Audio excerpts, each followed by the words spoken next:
Welcome to the UDP broadcast, a podcast where a group of friends get together and talk about gaming-related subjects in the industry.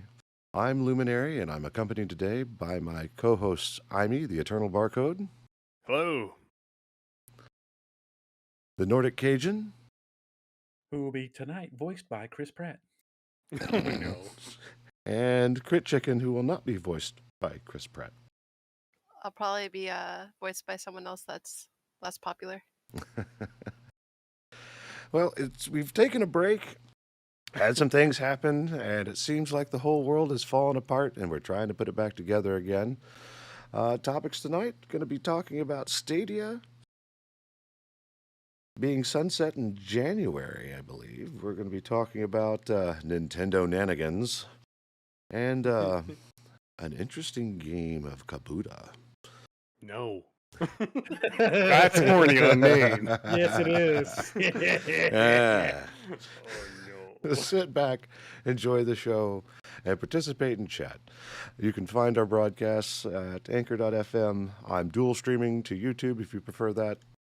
So, yeah, giving it a shot. Brand new fiber. It's like, let's see what we can do. And I haven't dropped anything. It's been rather nice. So, let's go ahead and get started here. So, let's talk about Stadia. There's a lot to unpack there, and it's going to be a major subject here. We'll cover. Go ahead. I'm not hugely familiar with it. Was that supposed to be like their combatant to like Steam and Epic Games? No, Their goal with that? Not quite. So there has been a big push for a very long time, like even when World of Warcraft was still in beta, to be able to play video games without a console. Right? Like GameFly or something? Well, not quite like GameFly. More like there was a service, there was Games on Demand, GOD, there was OnLive. Stadia is now in those ranks. So what it is you have some sort of conduit. In this particular case, it is a controller and a Chromecast. I think one of the fancier new Chromecast homes. And you are able to go and play video games that you purchase or whatever's free, just like you would in Xbox Game Pass. And you would pay for the level of service that you would want.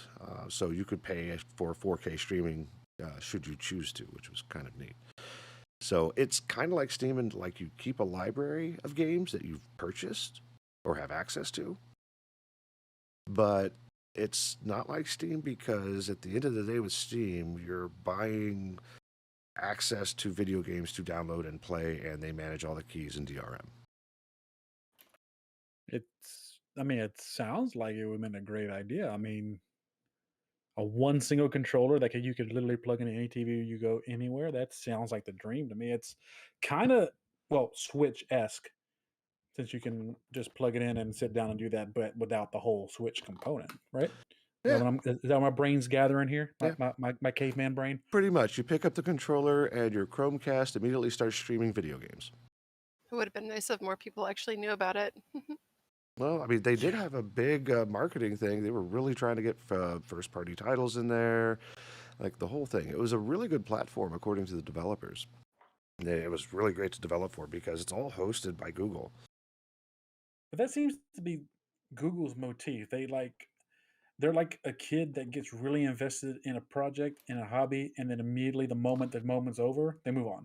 There's a graveyard website of all the projects that Google has accumulated and canceled. I was one of the cats that was actually really excited about Google Eye, that little glasses crap that they were coming up with. Oh my god. Do you know how many times I saw people joking like they wanted to say Google search Goatsy go. Yeah. Or Google search Rule 34, whatever, go. Just screaming at people to make it fucking search that, and then you see in your face Rule 34 or like Goatsy right in your eyes. You're like, oh my god, I need to get melon ballers and remove my eyeballs. Mm-hmm. That was one of the things that drew me in, really. You know, that kind of crap. Google Glass would have been great. It really would have. It would have been if it didn't look so horrid. Now Alexa has their own thing. Yeah, isn't there a company that's literally developing contacts like that? I think so. We're at a point right now in technology where they're really trying to get it down to what's the least intrusive and more fashionably stable, I think would probably be the best way to talk about it. Well, I the mean, thing is, my friend's actually losing eyesight. Like he can barely see anything, and he's actually going under for pretty much having like I guess kind of like computerized eyes or whatever. Oh, Ooh. wow. So he's gonna be Yeah, Borg. yeah, pretty much. That's fucking awesome. He's gonna be a cyborg. Bionic man. I love it. I'm down. So there, I don't know how it's gonna work for him, but if it gives him some kind of you know um independence, I should say, Oh, for Yeah. then sure. that's good. We're at a Hell point yeah. they've got devices they can put in little kids' ears who've never heard before to where they can suddenly hear again. And Cochlear ear implants, and you can actually I've seen adults with that as well, and that is the most amazing thing ever to see their all the videos recorded of them like hearing for the first time or Mhm. having hearing restored. Just that's it's how like you get pure dopamine and pure that, serotonin. that's how you get a man like me teared up. Is seeing those little Yes. kids put those things on and hearing mama and just give a genuine smile for the first time. I'm like, Yep. Or Or at least see at first they cry because they don't know what's going on, and then they just like kind of like blink a little bit, look around, they hear, and they're like, yeah, like, and mama. you see adults who hear for the very first time, and it's just like, oh my god, I'm gonna bawl my eyes out. Mhm. Excuse me. The onion ninjas have started attacking my home again. Yeah, I have to go then you watch give Onion them a cat videos. subscription to ninja. Amazon Music. Here, enjoy. Yeah, all And then, that go ahead. all that deck is really cool. I've actually looked into a lot of it because I'm kind of sight impaired myself. I'm like extremely nearsighted, but what can you do So about it? I'm the same way. I've considered LASIK for years. I just haven't bit the bullet and said, "Let's do this thing." Got other important things going on, I guess but you don't want to be blindsided by the price. that's yeah. God damn. That was Hey, let's good. see. We made it 8 minutes in before when I got hit by one. There we go. New Uh, record. Yeah. So, I'm the Hell smooth yes. criminal. so, God damn it. so Stadia. Oh my god. The reason why I picked Stadia this time around, even though like, oh no, Stadia is shutting down, boo-hoo, it was interesting in the sense of like what was it? Was it in July or was it February? I had the date around here somewhere. They had announced. July. Was it July? As Yeah. of last July, Google indicated they would not be shutting down services. Oh Yep.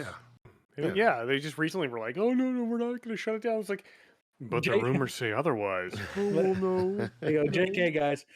Just kidding. We're gonna give y'all money back. And But, what made it worse? Like it's almost like the worst April Fool's Day joke, but it wasn't really a joke.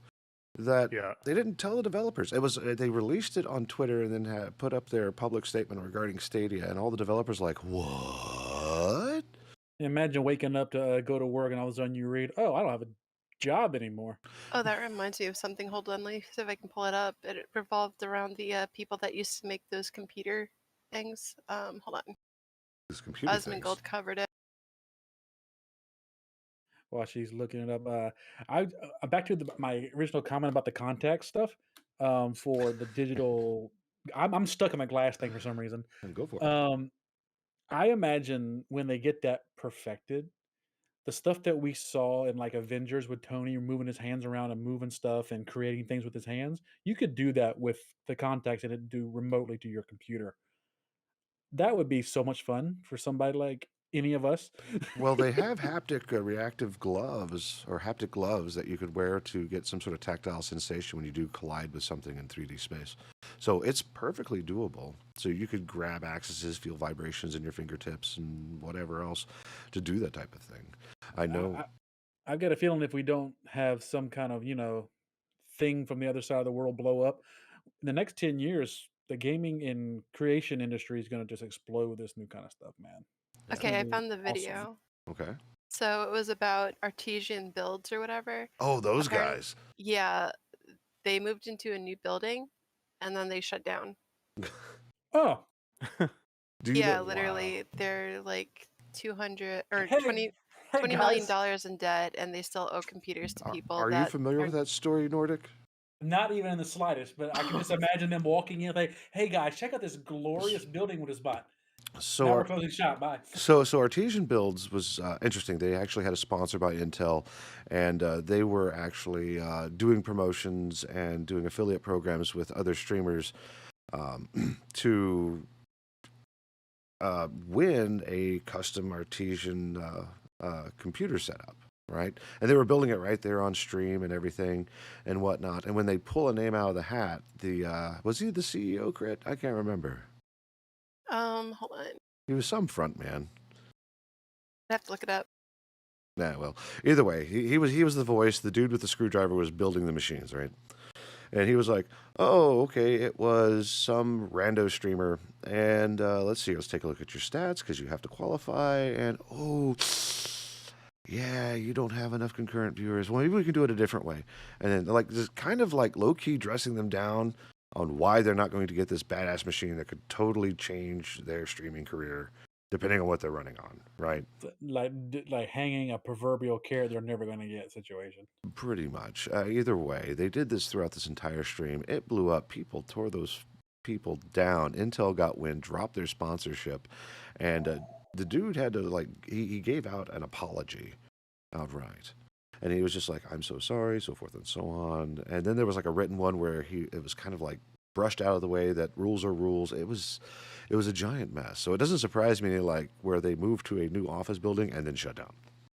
Well, people listening around the world, even in 10 years in the future, if somebody pulls up this podcast and hears this, let these words ring true now and forever in history. Don't be a dick. Nope. You do that, and things will go well for all parties involved. The moment you become a dick, it becomes hard for everybody. Especially on the internet. You start helicoptering around, people are going to come out and they're going to bat you down, that's for sure. And the thing about artesian builds, you can actually see the decay or the decline of it. In one of their tweets back in March, it said, "We are sad to announce that effective now, we are freezing, suspending all activities. Ongoing is analysis by outside counsel for reorg to ensure fair treatment of clients, creditors, and employees. We expect more info by month's end. We are open to assistance investment." And in other words, help. and then June 17th, notice artesian builds inventory bankruptcy auction for interested buyers, qualified bidders. Please review the attached notice. So that's it. They didn't even say anything on their Twitter aside from those two things. No, that's the thing you don't touch with a 20-foot pole. Nope. There's a lot of things like that has happened. Like we should start seeing a flood of GPUs coming back into the market because crypto or Ethereum in particular, I think, has moved to a different type of proof that's not GPU intensive. Yeah, they're getting off of proof of work and proof of something result. Like you want to say result, but it's not that. It's supposedly, allegedly going to be less CPU intensive, which would be nice in theory. Well, it's a difference between calculating math and then just saying, "Hey, I purchased this," and the other dude goes, "Okay," and then like it's just there as opposed to crunching those numbers. It's provided to the blockchain, and that's it. Like there's no figuring out legitness. It's still recorded in the Grand Ledger, but there's no doing the math for crunching all of those numbers and moving it around, which is interesting. So, and that means all of the mining companies that mined Ethereum and Ethereum-like coins are shutting down or finding a different way to make money because there's no longer money in Ethereum when it comes to mining. And apparently there's no more money in Stadia. Oh yeah, you know what's interesting about this topic is like, hey, Stadia is shutting down, and nobody gives a fuck, and we started talking about artesian builds. Like all the white rabbits down here in Wonderland. Pretty much. All of them. I'm like, wait, let me just corral these bunnies back. I'm like, oh no. Cajun, did you know Stadia is shutting down? Oh no. Anyway. You don't say. Yeah. It's like, oh, Stadia's having their issue. Well, artesian builds had more, shit. Well, involved. I think then still build. Well, at the user level, what makes this interesting is the fact that, like, okay, so let's just remove the word Stadia and replace it with Steam. I know that the people in this chat have at least, at a minimum, $100 invested in Steam. Yeah, above that $100 at least. Yeah, a little bit more than that. But the funny thing is, I have money invested in Steam, to the point that I have those people that are trying to scam me out of my account. Oh yeah. Oh yeah, I get But that too all the time. Yeah, here's the fun game. Here's a fun game. Go into your library and see how many letters you can get down before it hits 100. I'll wait. no, but here's the kicker. I want to play Steam more. I really do. I want to play Worms. I want to play a lot of games. However, You play Worms too. yes, I love the game. Et tu Brute. Pa! I love Like it. we just got when it was on sale, we got Worms Armageddon. That's the one I grew up on the PlayStation West 1, I believe. And it is next to Pokemon is now literally my little boy's favorite game. He'll run in the house from school like, Dad, can we go play Worms? We should do a podcast, our little podcast stuff or whatever during a match of Worms. Oh See, no. we'll just break. Well, I'm There's looking. 4 of us. It's perfect. Yeah, I'm Come on looking now. for more opportunities to do more gaming stuff. So, like you Mhm. set it down. Like we've already got Space Dwarfs, which reminds me, I still need to add you to Steam so I can get you a copy. Okay. So, Diggy hole. but so anyway, the point about this is like we all have at least that much invested in Steam, right?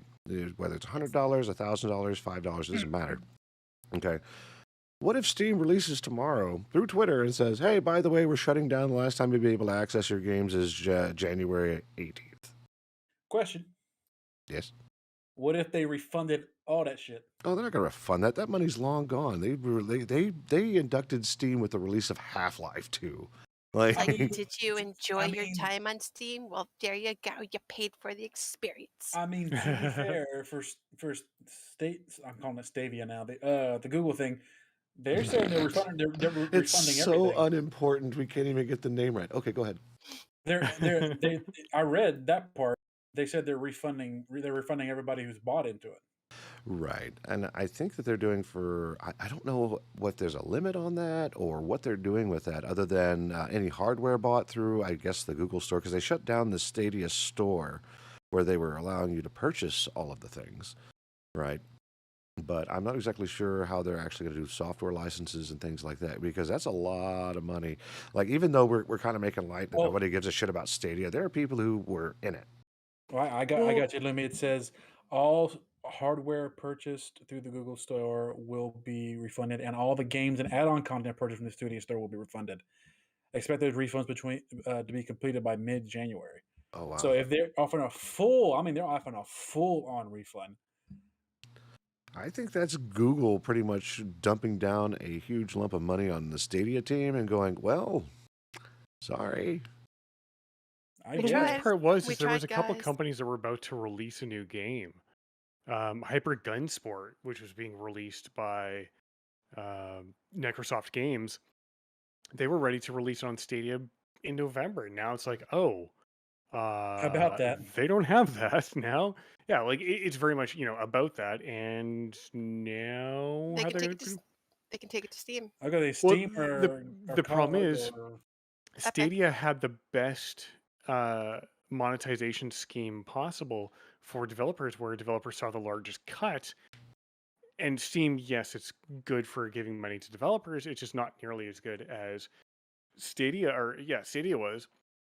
So now this company was banking on being able to release their game on Stadia and recoup their costs. But now, since Stadia is shutting down, they can't. So for them, it's going to be a challenge, and they're not going to be the only ones. There's going to be a lot of people who are stuck in this boat where they've invested so much time and effort into developing a game for Stadia with the intent of recouping those costs, and now it's like, oh, well, that income is now gone. Plus, nowhere in this statement from Google does it say what's going to happen to the people who have invested. Are they are the companies that have spent all this money to try and develop a game on the Stadia platform going to lose money, or are they going to keep their money? Like, what's going on with that? Yeah. So that's going to be a huge issue for a lot of independent and small game industry or game studios, which may have a detrimental effect in the long run.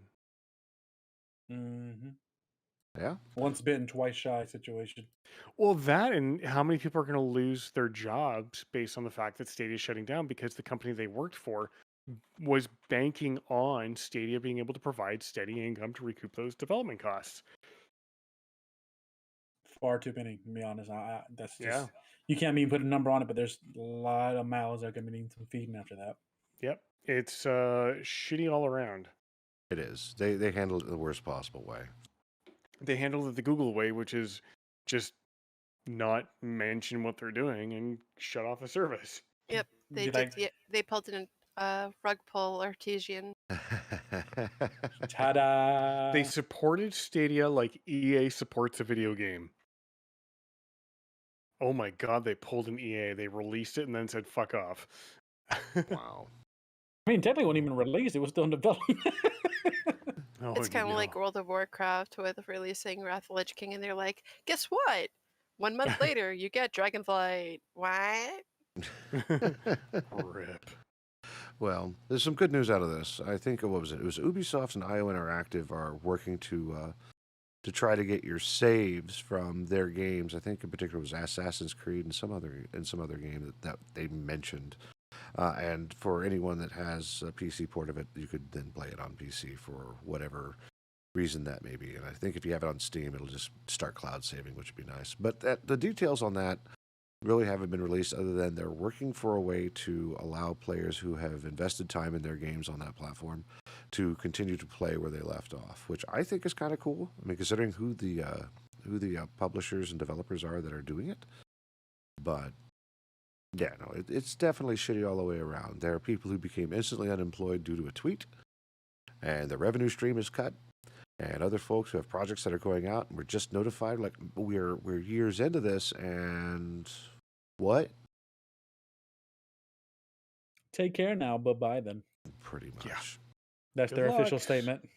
Yeah, screw you, nobody likes you. It's like, oh, thanks, I guess. Your platform is bad and you should feel bad. Indeed. So to all the developers out there that are going to lose money on this, we feel for you. We do. Stay strong. Don't let it break you. Pretty much. Come back harder. Harder, better. Harder, better, faster, stronger. No. Yeah. Yes. So, but that'll pretty much wrap that up. Like I still figured this is how it was going to go because, again, nobody really cares about Stadia except for the people who are invested in it. We do need to call out that it was a shitty move, and the people affected are going to have their lives changed because there's no more money on it. This is on top of consumers. I mean, they get all their money back, but all the time that they've invested in that platform is now gone. And Google doesn't have to give the money back. No, and that's probably the worst part is, yeah, that you're going to get some money back, but it's those developers and those people who are banking on being able to, make the money back off of that investment. Because video game development, as we know, is not a cheap thing to do. It's very expensive. And time consuming. And time consuming, yeah. And there's going to be a lot of people affected by this negatively. It really, really sucks for those people. Mm-hmm. Especially coming out of a pandemic. Mm-hmm. Yep. Indeed. Well, it is what it is. But now it's time for Nintendo Shenanigans. Yay! There's only so much I can harp on Stadia. So Nintendo Shenanigans. So a lot of things have happened with Nintendo. We're just going to go down the list. They finalized buying a studio called Dynamo Pictures. And they had previously provided animation work for titles for like Persona 5, Final Fantasy 13-2. Is that 13-2? Yep. And Metroid Other M. And I believe that was the throwback to the old school 2D platformer with 2.5D elements, so everything would shift. So they've definitely got some skill. And, you had me at Persona 5 because the animation in that game is gorgeous. Well, Persona is an Altus an Altus game, I believe. Is it Altus or Atlas? I think so. Yeah, Altus. So, but what makes this interesting is that now that they've bought into this, is they can now offload into doing something like what Disney did with Pixar. Mind you, Pixar was already an animation studio. They were already doing their thing, and they were just bought up into the Disney company. Yeah. But now they can do renders and movies of first-party Nintendo characters. Mario, Peach, Bowser, and things of that nature, right? Samus, I would say Metroid. So it's kind of like the movie with Ron Jeremy as Mario, right? Oh no, that's a man we do not need to mention. I Holy mean, shit. if you look up Ron Jeremy, you could see him in a Mario costume. It's right there, dude. No, we're not looking No, up Ron not, Jeremy. no. Nope. Where's the princess? Wrong tower. Slide down my flagpole. I'm sorry. Oh man. Too God soon. damn. So now they're being bought up. They plan on using them for things like offload. I can't speak today. Getting motion capture work done, and of course doing the first party Nintendo movies, which would be really nice. I'd like to see good quality video game movies. Like Cajun was talking about, I don't know if this was done by Dynamo Pictures. I have to do more research into it. I didn't have enough time. I completely forgot that movie was coming out. But Cajun, you did experience the Super Mario trailer. Tell us about that. I did. It's actually that studio is actually Illumination, the ones that do the Minion movies. Ah. They're the ones in charge of the Mario movie. And on a visual standpoint, the trailer was gorgeous. It was an absolutely stunning trailer from the moment you see the Doom ship to when Bowser makes his grand entrance to everything. Like it's a very pretty. It's going to be a great, gorgeous movie. The biggest crit, no pun intended, that they have about the entire movie is one of the voice actors. Ah, I know. The main one, right? Yeah, because Bowser came out, and like I said, if you were here before the show started, we had the whole internet go horny on main for Bowser. Like, it was just full Well, blown. it's because it's Chris Pratt, right? No, Jack Black Oh, for Jack Bowser, Black. Oh no, and it fits Bowser perfectly. that's like- even worse. Like it looks good. I'm gonna after I finish the spiel, I'm gonna put a picture of the smirk, and you'll see why all these people are going horny for Bowser. The little penguin you see, perfect voiceover. Toad could not have picked a better person. Even the few seconds you heard Luigi, it was phenomenal. And then you get to Mario. I see both sides of the argument because a couple of people in here could assume, maybe all of you, the only Mario movie we've ever had was that 1993 atrocity with the shrunk head Goombas and Yoshis. Yeah. Hey, that is an amazing piece of cinematography. Don't you dare call Yeah, that but a it piece of was shit. It was trash, Look. but we loved it. We love it. Cringe is amazing. We loved it for the time. It was the only Mario movie we ever got, but let's face facts where facts are. We've been needing a new Mario movie for a long ass time. Speaking of horny on main for Bowser, they actually started to resurface with Bowsette. That's not surprising. I've already seen pictures of freaking Jack Black as Bowsette, so it's gonna happen for a long time here.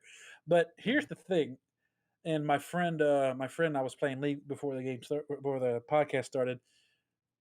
A whole generation after us grew up with Mario, and he sounded one certain way. He sounded like that goofy Italian plumber, thick, over accentuated, very stereotypical Mamma Mia situation. And that's what people know Mario to sound like. And then you hear Star-Lord's voice come out of his mouth. So I can see why they're aggravated, especially when you go listen to the French trailer and hear Mario's voice. A lot of people are going to probably want to go watch it in French because it sounds just like Mario, and it's crazy. That's And I raised the question. Here's a question. I want to see you guys what y'all's thoughts are. When they released the trailer for the Sonic movie, and then we had that nightmare Sonic, the beady eye, crazy, trying to be too real looking Sonic. Oh, when they had to remake it because nobody liked it? Because the internet was up in arms about how bad that Sonic was. The studio listened and flipped it around and made Sonic the way he was supposed to look, and the movie did fantastic.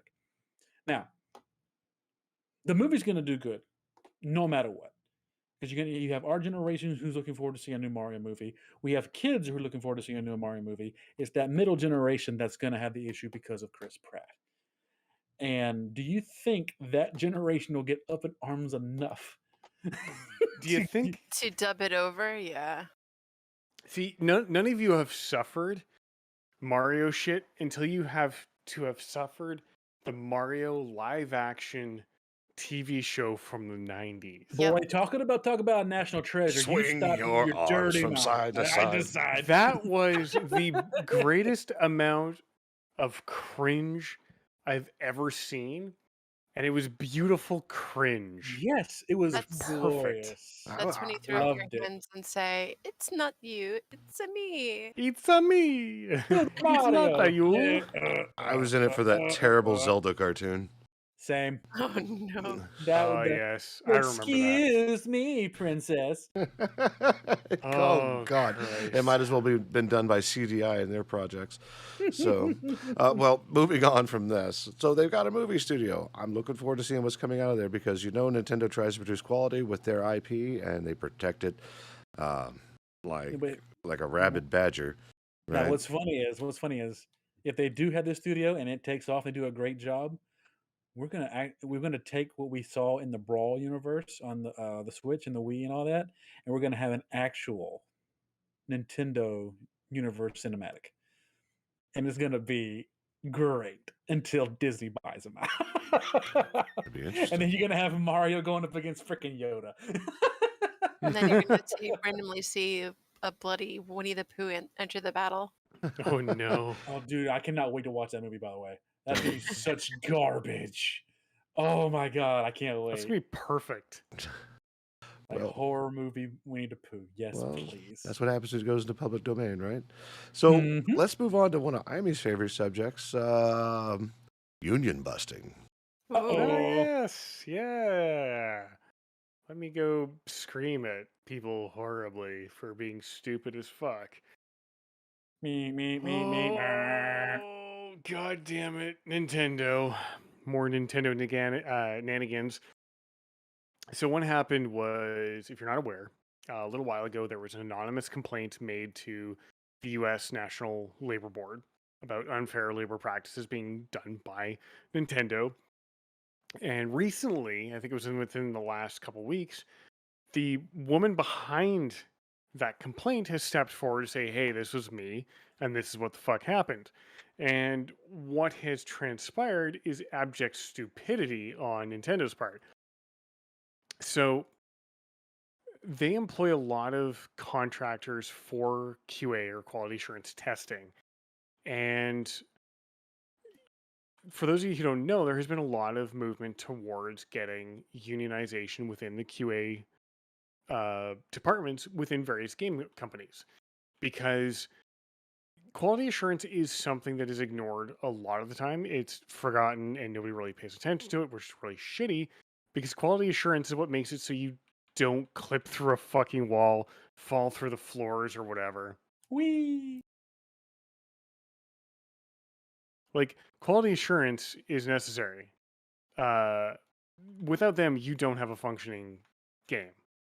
It's just it won't exist. It'll be an EA game, and it'll be terrible. So Yeah, it's their job to literally break the game so they can fix it. exactly, and people like to sit there and say like, "Oh, hey, you know your quality assurance. You must play video games all day." Well, it's like, yes, but Define play. like QA is everything from running into the same wall 1,000 different ways to trying to do different combinations of ways to break the game, documenting them, and then sending them back to the proper department to go get fixed. And this woman, Mackenzie Clifton, she filed this labor complaint about what happened to her, which was she had asked during an open house Q&A session with the president of Nintendo America what Nintendo's view was of all these QA departments across the gaming industry all of a sudden, unionizing. And her question was ignored, not answered, and she found out later from a supervisor at her contracting firm where she worked, because she was contracted by this company called Aston Carter to go work for Nintendo. And a supervisor from Aston Carter told her that her question was a downer, and suggesting maybe she shouldn't have asked that question. Well, about a month after her question was posed, she was terminated, which is absolutely awful, and that is in line with Nintendo's view of unions are awful. We never want to have them. So she's filed an unfair labor practice complaint against them, which I don't blame her and I fully support, because that sort of shit is unacceptable. People have a right, in Canada and the US and most other countries to unionize. If employers don't like it, well, too fucking bad. It's very hard to get away with not uh, letting your staff unionize. The easiest way to get them to not unionize is just suck up the fact that they're going to unionize. Like, get over it. Accept it, baby. Yeah. So when they terminated Mackenzie, what they did was they went through all her fucking tweets to find something they could nail her on. Well, what they did was they fired her for quote unquote disclosing confidential information. The single tweet they found that they fired her on was a tweet that said, "Oh hey, I think someone deleted all the textures in this game. In this game, which she doesn't mention. Everything is red." Just some background on that. That's the thing. She was intentionally vague. You can't, pin that to any sort of game she's working on. She just said someone deleted all the textures and now the game is red. Like everything was red. Right. That's engine based. So whenever you don't have textures, it's engine. Well, exactly. And that's not describing the game. It's not saying what she was working on, but they used that tweet alone as the reason to fire her for disclosing quote unquote confidential information. So that's a load of shit. Everybody knows it. Nintendo's going to lose this Hardcore. case. Absolutely. And I wish her all the luck and nothing but good vibes. And I hope she gets hired somewhere else that's actually going to appreciate her work. And enjoy that lawsuit money. Oh, yeah, no kidding. That would be nice. Nintendo is known for being stupid. That is very true. Great first-party games and not enough brains.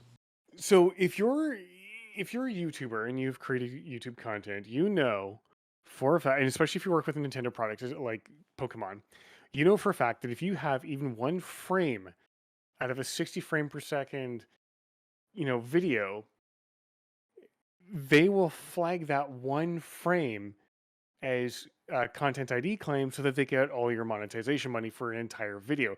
You can literally have a picture up for half a second and now they get all your money. They're that insane about protecting their IP to the point where they make it super oppressive, which, based on that, is not surprising that they would sit there and be like, oh, well, this one person's said one thing about the game engine, which isn't traceable to any particular game. We're going to fire her on that. It's like, really, guys? Like, just stop being so stupid. Like, lighten up a little bit. Understand that your employees will unionize, and there's nothing wrong with that. And if you think about it, if your employees unionize, there's less fucking work to do overall because now you have one collective agreement to work with, one collective set of, benefits and if you guys do pensions or anything like that to work with, instead of, per employee type bullshit. Mm-hmm. All this they see it as adversarial when they should be seeing it as collaborative, and that they can get away with doing less work and costing themselves less money if they just shut the fuck up and accept the fact that their employees will unionize. Indeed. So to wrap up this particular subject, I know that towards the end of that Axios article, Mackenzie had made a demand that that she wants a personalized letter of apology from the president Bowser. And Nintendo countered with, how about we let you talk to HR and we give you a neutral letter of recommendation? And the National Labor and Relations Board stepped in and was like, the letter's not necessary. So, but yeah, no, it's a whole thing, and all for asking a question as a vendor and on all hands for an AMA with the company president. This stuff was going to happen. I've seen it happen even where I work, and it can be devastating sometimes. But I mean, it is what it is, right? People have questions, and answers should be provided. Absolutely. So, but Keep them receipts. Amy did mention Pokemon, and that leads us to the next story. Yeah.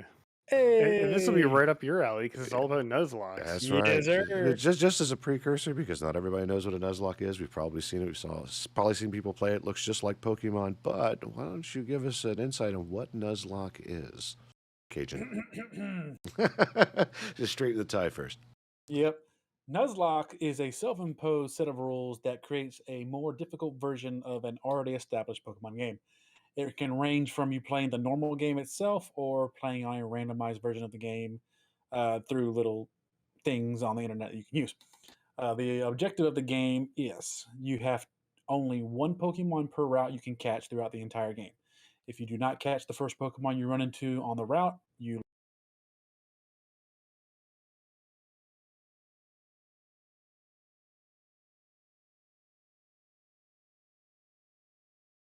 play the game as normal, except if a Pokemon faints in battle at any point in time, it is considered the Pokemon dying. So you either have to put the Pokemon in the box or release it on site and never be able to use it again. And if you lose all of your Pokemon in one fight, you effectively get game over and lose the game. Those rules are pretty easy to understand, right? They're all self-imposed. You don't have to do anything to the game you're playing. You just have to follow those rules, right? Correct. It's kind of like hardcore World of Warcraft. Level up your character as normal. If you die, you have to delete. Pretty much. Well, in episode 31 of Kitten Krista's podcast, they were talking about wanting to do a let's see here, hold on. I'll just read what Amy wrote here because I can't get my words together. I apologize. So confused. Well, no, English is hard. Well, no, I spent yesterday for 3 hours pounding out that large sheet, and I can't remember any of it off the top of my head. Who knew? But words are difficult. Okay. When responding to questions submitted through Patreon, Ellis and Yang recalled a time when they had brought up the idea of Nuzlocke runs to the Pokemon Company. And they thought it would be a fun idea for the Nintendo Minute. I mean, come on, it's just rules, right? And so when they pitched it, the Pokemon Company said that, where was it? Oh, gosh, here, hold on, let me pull up my sheet. The official Pokemon statement? Well, yeah, well, not the official one. The one that was alleged by Ellis and Yang, saying that they thought they were going to get fired because they said that they considered it ROMs and hacking and would not be allowed. Right? Yeah, because back to what Amy said earlier, Nintendo is notorious when it comes to illegal copies of their stuff. Now, there are loopholes. If you own a physical copy of the game, you can get away with emulating it and playing it on the computer. A lot of people still use capture cards just to avoid that even further because they don't want to poke the big bad bear that is Nintendo. But there are, and I mean this quite figuratively, hundreds of different channels out there who play with the ROMs and play the Nuzlocks with randomized Pokemon all the time. I mean, I'm live streaming one right now on YouTube. Right now? And not right now while we're doing this, but that's what I'm doing right now. I was shiny hunting, but I decided to do some Nuzlocke action. Here's the thing. Nintendo can be the big bad bear, but sometimes they can also realize a good thing when they see it. Because if it wasn't for the Nuzlocke community, there wouldn't be as big of a Pokemon draw as there is today in this world. Oh, yeah. Because it started on YouTube and it's made lots of people big in Pokemon just because of this little silly set of rules. And they know where their money's printed. They really do. Yeah, well, what's interesting about this is that the Pokemon Company had actually come out and said, we don't have a problem with Nuzlocke. Not at all. And it's not really Nintendo at that point. I think Nintendo's the publisher for Pokemon, but the Pokemon Company are the actual developers. I think that's the relationship. Yeah, the Pokemon company owns the IP, and Game Freak. Nintendo's just like, hey, we'll have your game on our platform.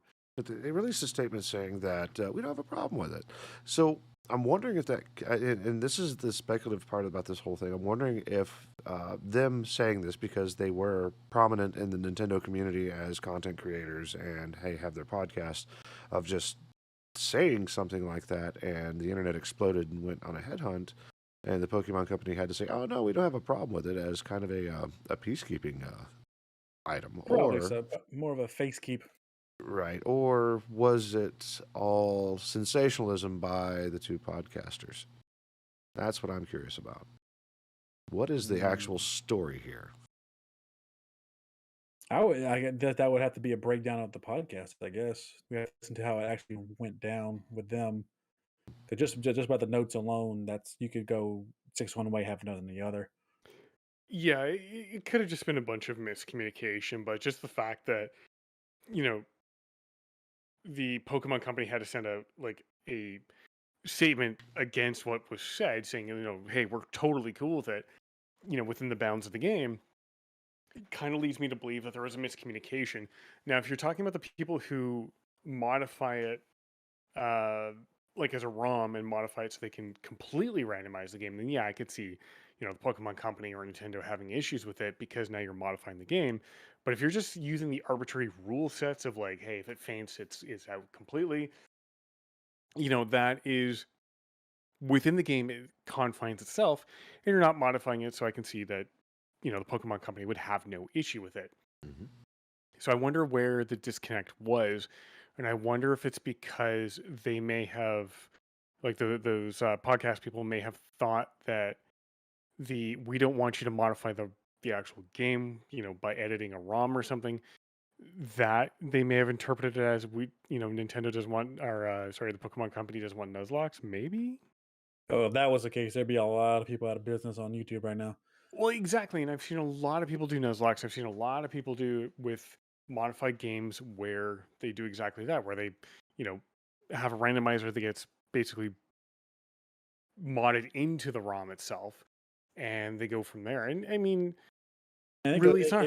it gets crazy too. They get it to where they randomize where all the Pokemon are in the game. They can randomize how often you can run into a shiny. They can randomize how difficult the actual freaking AI is, to the point where you think you're actually fighting a fucking human on the other side of the game. Not Well, looking forward to Radical Red, by the way.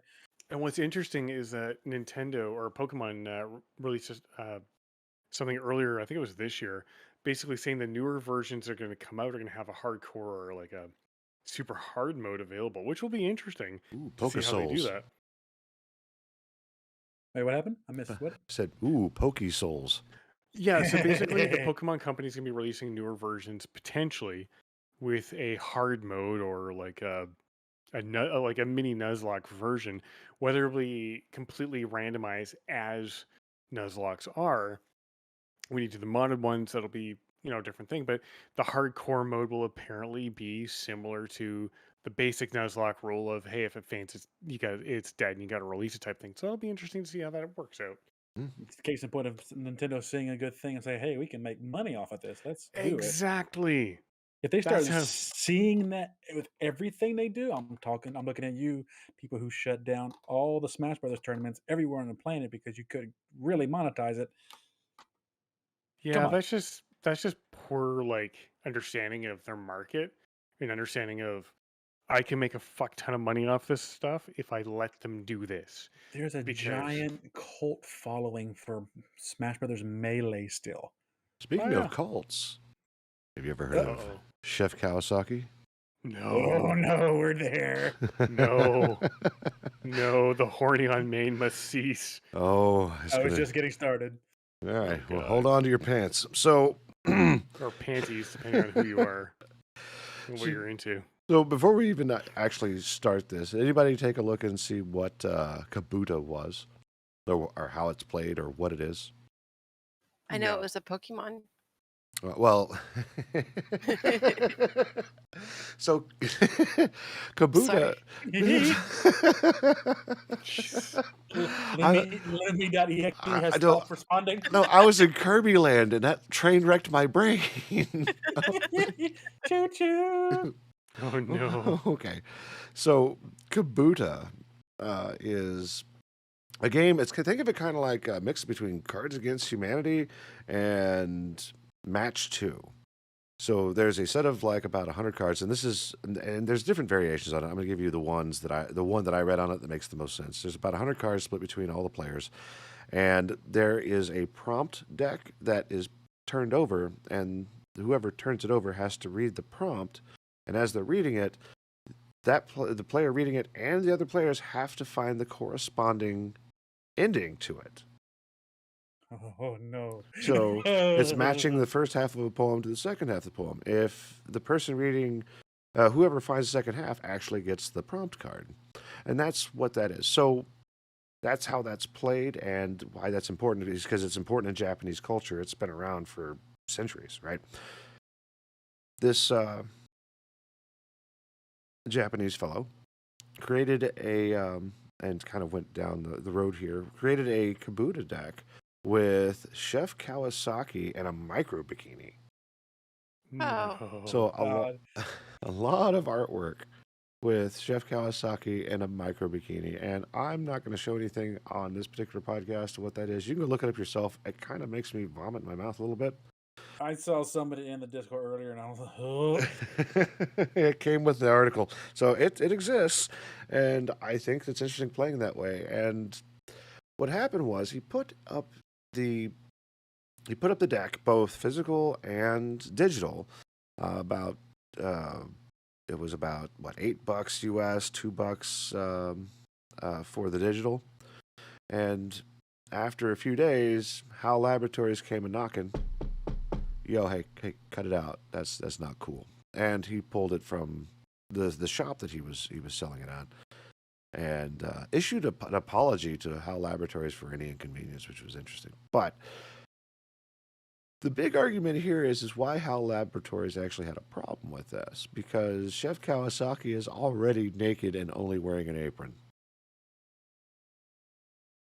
I mean, that's the motif for most Kirby characters, huh? They're really, other than like King DDD, he's the only one that's really clothed. Well, I mean, put him in the Borat thong. I mean, like, does it really matter? It's the same amount of coverage. Why is that so sickening? Instead of like, It's the why? illusion, Lumi. It's the illusion of being horny on main. Indeed. So, but yeah. And before we get a card deck like that with Bowser. No. Mm-hmm. Bowser in a Microbikini. Sorry. Oh, wow, that's an interesting looking warp pipe. No. Why is it Womp, curly womp, cued? womp. Sorry, Mario. Your princess is in another castle, but I'm here. Well, God damn, I'm out of here. all right. Leaves Discord permanently. I shoveled that last one in there real quick. So that brings us to the end of all the topics we have to talk about. So let's just hit it around real quick. It's been 3 weeks. Nordic, what are you up to? What's going on? It sounds like you're streaming again. Let's hear about it. I'm officially back in the streaming saddle. I have had, I want to say 2 solid weeks of streaming now. I'm proud of myself. Currently, I am on the gauntlet for Nuzlocke, since you're all talking about it today. My goal is to beat all 8 generations via Nuzlocke. It's not going to happen before the new games come out because they come out next month, but I'm going to beat them all. I just want to do it. It's been a challenge of mine I want to do for a while. And in between, when we're taking breaks, I'm doing shiny hunting on stream. My second night streaming, we caught a shiny Regirock from Restarts, and he's my big chocolate boy. I named him Lindor, and he is gorgeous. And Nice. if you get a chance to go back on my channel and watch some of the stuff, and I'll make a collaboration later about everything that went down in the first Nuzlocke. Regice does not like being ignored. He was the next one that I was shiny hunting and then took a break to Nuzlocke. And he appeared more and killed more of my Pokemon in the Nuzlocke than any other Pokemon. He does not like me not shiny hunting him, and I'm not a fan. So that's good. That's a thing. Yeah, that's me. Awesome. You can follow me on YouTube, The Nordic Cajun. You can follow me on Twitter, The Nordic Cajun. That's my handle everywhere. The link directly to my YouTube is on my information on Twitter. So come on, hit the subscribe button, hit a thumbs up, and let's go play some Pokemon. And huzzah for Pokemon abuse. Gotta beat them all. Gotta beat them all, Pokemon. Oh no. All right, Barcode Chicken, what are you guys up to? Just working, dealing with remnants of hurricane cleanup and preparations for future travel stuff. Yay. Wait, who's traveling? Is the barcode going south or are you going north? Barcode's flying south for the winter. Hey, Yep. I'm okay with that. Not really flying, for the winter, but you know what I mean. flying through the electrical power lines as he goes down, going me. I am completely okay with going south for the winter because my winters are cold as fuck, is the best way to describe them. Mm-hmm. I mean, when it's when it's warmer on the surface of Mars than it is where I live, that is a problem. That should be a That sign. is a significant issue. And that happens more often than I would like to admit to. Because for whatever reason, I chose to live on the prairies in Canada, and it's goddamn cold.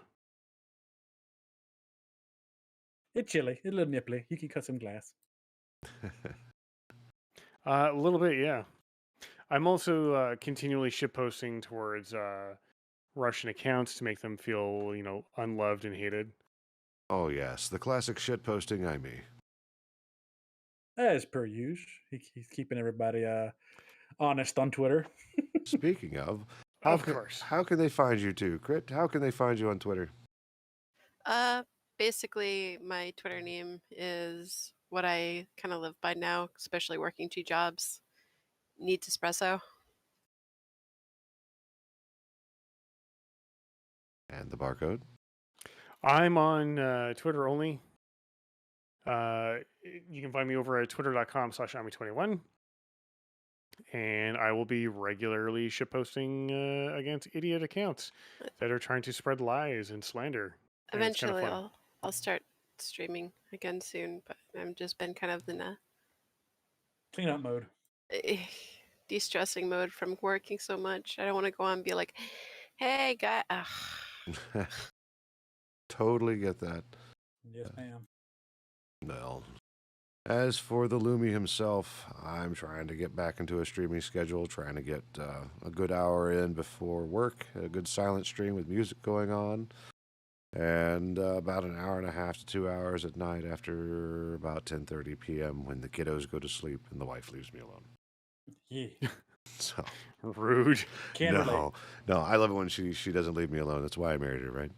Exactly. There you go. Way to keep her around, if not.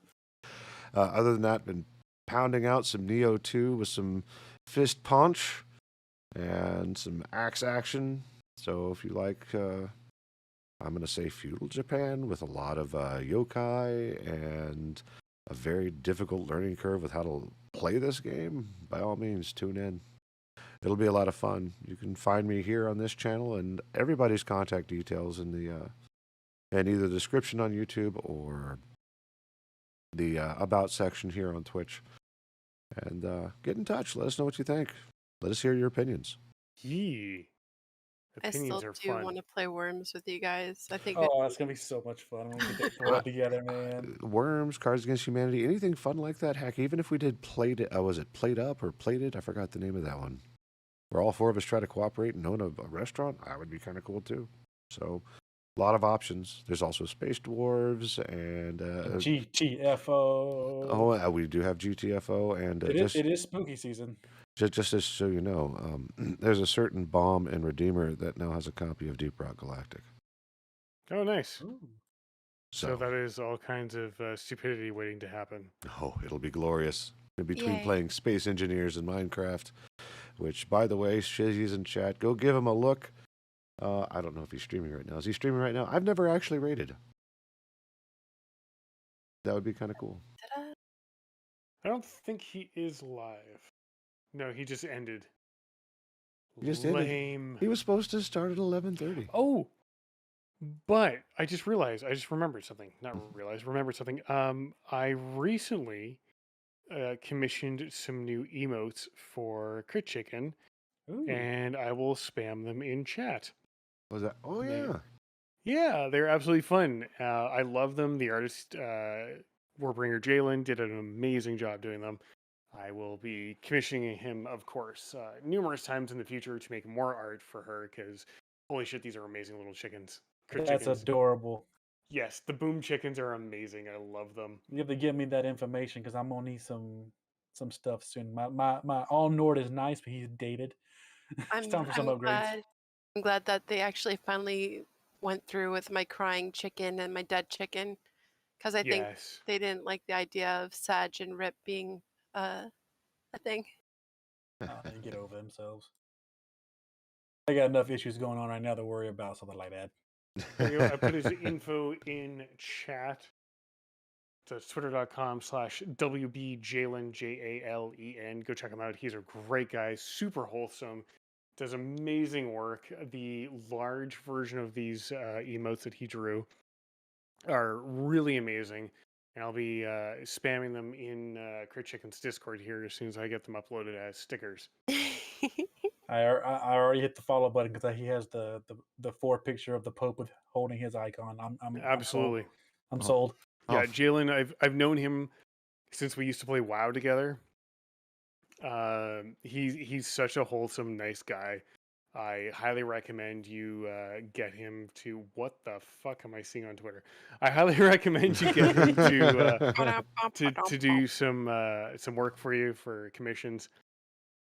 I am seeing someone's bumper sticker that says "Come CUM," and yeah. Lumi, they're horny on Maine. Get the spray. That's their last name. Don't I feel bad. At least they didn't name them Richard Cum. No, it was literally just a bumper sticker on someone's car from Arkansas that says CUM.